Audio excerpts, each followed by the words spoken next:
pinagpahirapan mo sila ng konti kasi doon mo rin mababase kung gaano niya ka gusto na magbati kayo. So, syempre, papahirapan mo ng konti. Pero syempre, kung maliit lang naman na bagay, syempre, kailangan natin maging mature enough na makapag-usap na lang ng maayos.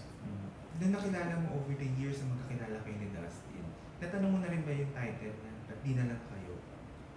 O di na lang tayo? Tanong mo na daw ba sa sarili? Sarili Sa mo? sarili ko. Oo. Good question. Oo naman. Syempre, may mga times din. Pero more on parang feeling ko. Hirap naman sagutin ng tanong. Oo naman, natatanong ko rin yan. Syempre, Dustin plays a very big part in my life. Talaga naman masasabi ko, napapasaya niya ako, and I think together we're happy and we're strong together. So, bakit niya gagawin tayo?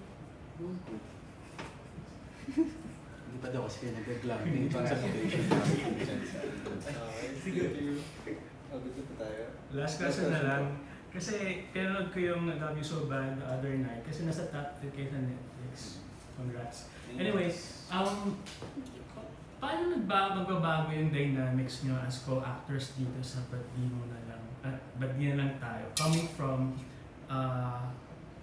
the previous film. Since this is the first solo film of Tasbia, di ba? So, paano magbabago yung dynamics nyo as co-actors?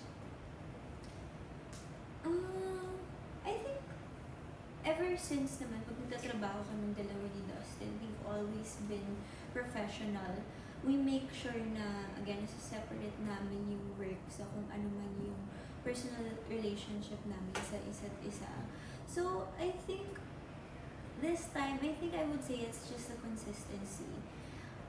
But of course, we always make sure na may room pa for improvement. Kumbaga, aware naman kami na hindi kami perfect bilang isang artista, and we're always open to constructive criticism, and lagi na rin namin make sure na open kami sa kung ano man yung maituturo ni Derek.